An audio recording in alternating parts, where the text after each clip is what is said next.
사랑하는 겨자씨교회 성도 여러분, 지난 한 주간 잘 지내셨습니까? 하나님의 말씀을 사모하여 예배의 자리에 나오신 여러분들을 주님의 이름으로 환영합니다.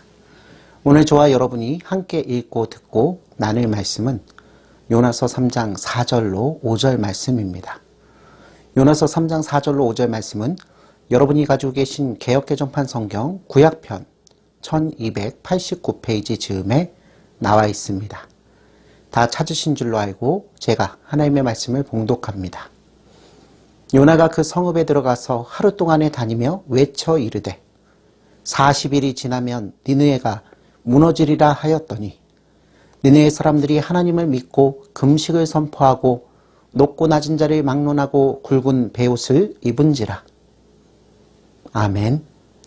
사랑하는 성도 여러분, 오늘 본문에 따르면 요나가 니느웨 성읍에 들어가서 외칩니다. 하루 종일 외칩니다.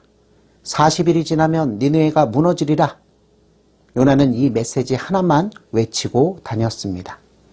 그러자 신기하게도 니느웨 사람들은 하나님을 믿고 금식을 선포했습니다. 그 성에 높고 낮은 자를 막론하고 모든 사람이 굵은 베옷을 입고 하나님께 회개하는 역사가 일어납니다. 성도 여러분, 니느웨 사람들이 하나님의 말씀을 듣고 마치 기다렸다는 듯이 회개로 돌입한 것은 참으로 기이한 일이 아닐 수 없습니다. 니느웨 성이 하루 만에 뒤집어지고 회개의 도가니로 빠져든 것을 보면 요나의 설교가 대단한 영향을 미쳤다고 생각할 수 있습니다. 하지만 요나의 설교는 길지 않았습니다. 또 그것은 열심히 묵상해서 준비한 설교도 아닙니다. 요나의 설교는 40일이 지나면 니느웨 성이 망한다라는 딱 한 문장이 전부였습니다. 그런데도 니느웨 사람들이 회개한 것은 요나의 영성이나 그의 영향력 있는 설교에 기인한 것이 아닙니다. 그렇다면 여러분, 무엇이 니느웨 사람들을 변화시킨 것일까요? 네, 그것은 바로 하나님 자신이십니다. 요나가 심판의 말씀을 전하기 전에 니느웨 성에 뭔가 심상치 않은 기운이 감돌고 있었던 것이 분명합니다. 그리고 하나님께서 준비해 놓으신 정확한 때에 요나가 불을 붙인 것입니다. 사랑하는 성도 여러분, 요나가 니느웨 성에 들어갔을 때 니느웨 사람들은 그를 주목하지 않았을 것입니다. 니느웨 사람들은 요나가 외치는 소리에도 시큰둥한 반응을 보였을 수도 있습니다. 하지만 요나는 하나님께서 주신 간결하지만 너무나 명확한 경고의 말씀을 한자도 빼거나 더하지 않고 그대로 외쳤습니다. 그러자 차츰 사람들이 하나님의 말씀에 반응을 보이고 경청하더니 결국은 온 성읍이 뒤집어지는 일이 일어납니다.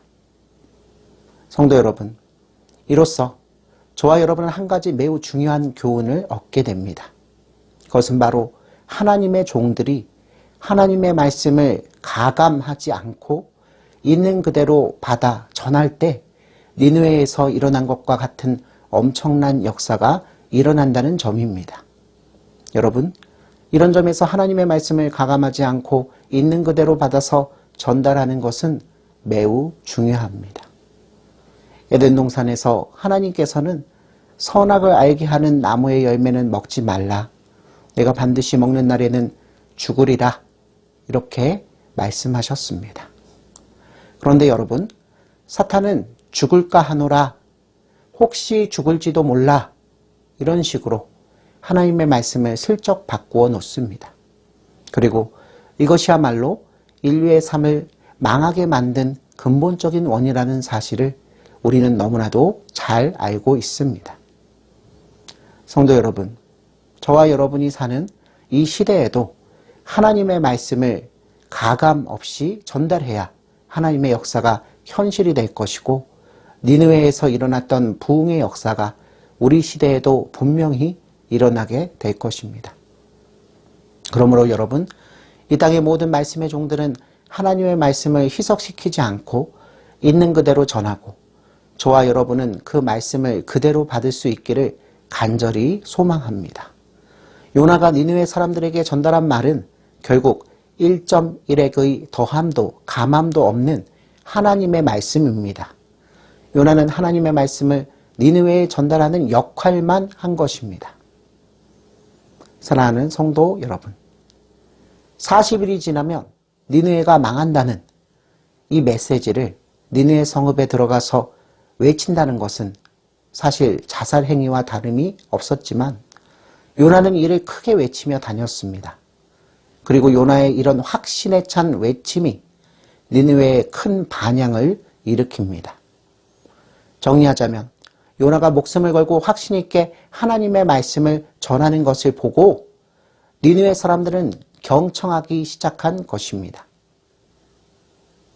저 이스라엘 사람이 죽기를 각오하고 외치는데 저런 확신이 어디서 온 것일까? 아무런 두려움도 없이 외치는 걸 보면 뭔가 믿는 구석이 있는가 보다. 무슨 확신으로 니느웨가 망한다고 저렇게 혼신을 다해서 외치는 것일까? 예루살렘을 변화시킨 베드로의 설교에도 이런 담대함이 보입니다. 베드로는 예루살렘 성전 안에서 설교하면서 다음과 같이 선포하였습니다.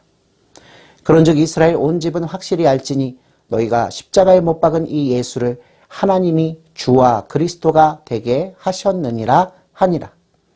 그들이 이 말을 듣고 마음에 찔려 베드로와 다른 사도들에게 물어 이르되 형제들아 우리가 어찌할까 하거늘. 아멘. 성도 여러분, 얼마 전까지만 해도 베드로는 체포되어서 죽게 될까봐 두려워서 집안에 숨어 지내던 그런 사람이었습니다. 그는 예루살렘 사람의 적개심이 두려웠습니다. 그랬던 베드로가 성령 강림을 체험한 이후에 담대하게 말씀을 선포하는 사람으로 변화되었습니다. 그리고 여러분, 베드로가 선포한 하나님의 말씀을 듣고 예루살렘 사람들이 회개하고 예수님의 제자가 되기로 결심하는 일이 일어납니다. 하루에 3,000명이 예수님을 믿게 되었다고 성경은 기록하고 있습니다. 사도 바울도 사람들 앞에서 담대하게 하나님의 말씀을 선포할 수 있도록 기도로 지원해 줄 것을 성도들에게 부탁하였습니다. 우리도 함께 말씀 한 구절 찾아 읽어보도록 하겠습니다. 신약성경 에베소서 6장 18절로 20절 말씀입니다. 모든 기도와 간구를 하되 항상 성령 안에서 기도하고 이를 위하여 깨어 구하기를 항상 힘쓰며 여러 성도를 위하여 구하라. 또 나를 위하여 구할 것은 내게 말씀을 주사 나로 입을 열어 복음의 비밀을 담대히 알리게 하옵소서 할 것이니 이 일을 위하여 내가 새 사슬에 매인 사신이 된 것은 나로 이 일에 당연히 할 말을 담대히 하게 하려 하심이라. 아멘. 성도 여러분, 우리는 이 말씀을 통해 하나님께 받은 말씀은 당연히 전해야 하는데 현장 상황이 무시무시하기 때문에 하나님께서 주시는 담대함이 없이는 입을 열기가 쉽지 않다는 것을 깨달을 수 있습니다. 이런 까닭으로 바울은 하나님께서 주시는 담대함을 갖도록 성도들에게 기도 지원을 요청한 것입니다. 사랑하는 성도 여러분, 이와 마찬가지로 설교함에도 담대함이 필요합니다.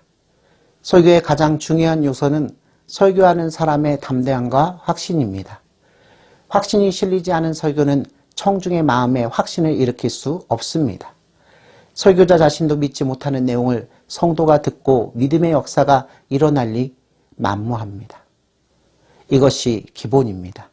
설교자가 확신하는 바를 담대하게 전할 때 성령의 역사가 점화됩니다. 그래서 사도 바울은 너는 배우고 확실한 일에 거하라고 그의 제자 디모데에게 권면합니다. 여러분, 우리가 하나님의 말씀을 받을 때 그저 은혜스러운 설교, 들어서 유익한 말씀 정도로 반응하는 것은 매우 부족합니다. 말씀을 확신하고 체험하고 전달하고 그 말씀이 이루어지는 것을 저와 여러분의 삶으로 뚜렷이 볼 수 있는 경지까지 들어가야 합니다. 이것이야말로 저와 여러분의 소망입니다. 하나님의 말씀을 가감하지 않고 있는 그대로 담대하게 전했을 때 하나님께서 회개와 혁신의 새로운 흐름을 만들어주시는 것입니다. 설교자는 성도에게 위로의 말씀을 전해야 한다는 부담이 있습니다. 심판과 재앙을 선포하는 설교를 듣기 좋아할 사람은 별로 없습니다. 그러나 때로는 설교자는 이런 말씀도 가감없이 전달해야 하고 교회도 살고 성도도 살게 될 것입니다. 특별히 한국교회의 모든 강단이 하나님의 말씀을 제대로 깨닫고 제대로 전하고 제대로 받는다면 새로운 회개와 부흥의 역사는 반드시 일어날 것입니다. 말씀의 일꾼들이 최선을 다해야 합니다. 동시에 우리의 능력으로 부흥을 일으키고 우리의 능력으로 영적 대각성을 일으키고 회개 운동이 일어나게 만드는 것이 아니라는 사실을 분명히 깨달아야 합니다. 그 역사는 전적으로 하나님께 달려있고 하나님의 주권에 속한 것입니다. 우리의 확신과 열정이 있어야 하지만 궁극적으로는 영적 대각성과 부흥은 하나님께서 행하시는 일임을 알아야 합니다. 사랑하는 성도 여러분, 요나의 말씀 선포를 듣고 하루 만에 니느웨 성읍이 회개하는 일이 일어났습니다. 이런 일을 누가 감히 상상할 수 있었을까요? 말씀을 선포한 요나조차 기대조차 하지 못했을 것입니다. 요나는 니느웨를 반드시 회개시켜야겠다는 마음으로 메시지를 전하지 않았습니다. 그는 오직 하루 동안만 니느웨 곳곳을 다니면서 40일이 지나면 니느웨는 멸망한다고 외쳤을 뿐입니다. 어쩌면 요나의 마음은 아직도 그 한 구석에 니느웨가 망했으면 좋겠다는 마음이 있었을지 모릅니다. 하나님께서 하시겠다면 반드시 이루어질 수밖에 없는 것을 잘 알고 있지만 그러면서도 요나는 니느웨의 멸망의 가능성을 염두에 두고 목청껏 힘차게 외쳤을 것입니다. 이런 까닭으로 요나는 회개와 구원은 선포하지 않고 오직 멸망 가능성만 선포한 것입니다.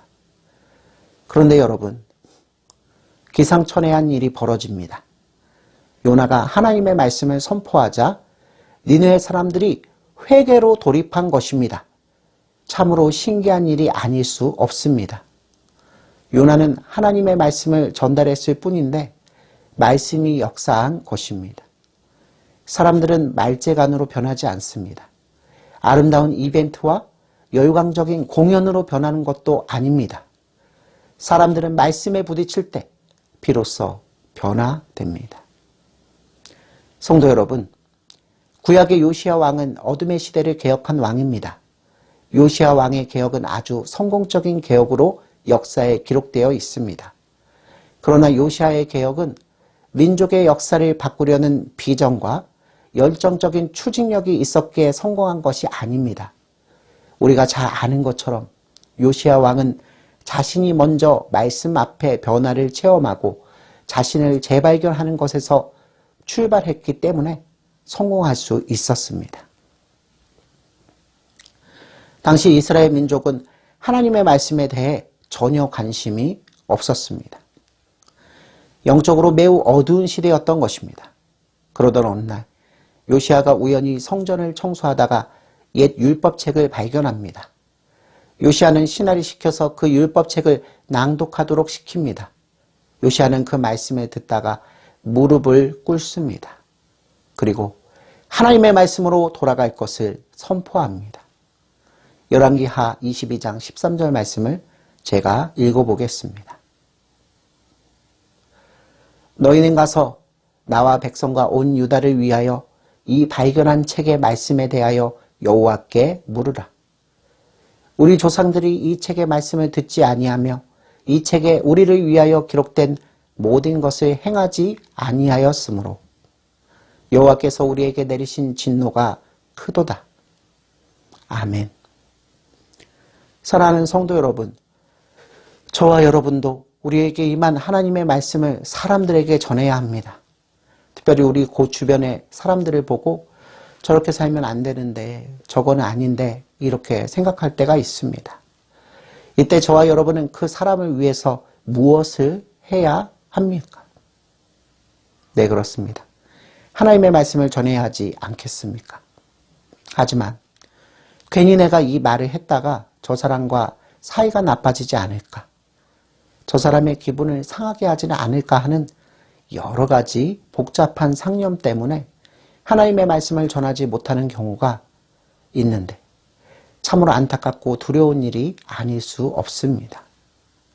성도 여러분, 물론 상대방의 기분을 상하게 할 정도로 무뚝뚝하게 또 정죄하듯이 말하면 곤란합니다. 사도 바울도 이방인에게는 95% 정도는 은혜로운 말을 혹은 서로 들어서 좋은 말을 하고 나머지 5%는 소금치는 말을 하라고 했습니다. 이것은 복음을 전할 때 매우 중요한 원리입니다. 저와 여러분이 전도하려는 친구에게 너 교회 다니지 않으면 지옥 가 이렇게 말하면 그는 기분이 상할 것입니다.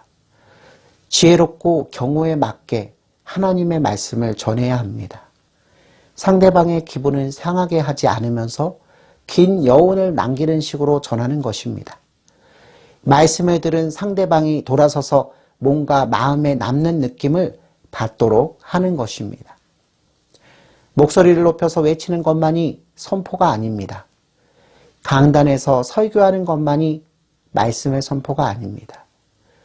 우리 주위에 만나는 사람들에게 하나님께서 꼭 하고 싶으신 말씀을 전달하는 것이야말로 바로 말씀의 선포인 것입니다.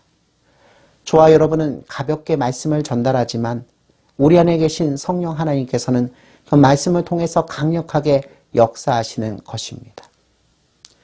그러므로 여러분, 니느웨와 같은 세상에서 살고 있는 저와 여러분들에게도 하나님의 말씀이 임하시기를 우리 구주 예수 그리스도의 이름으로 기원합니다.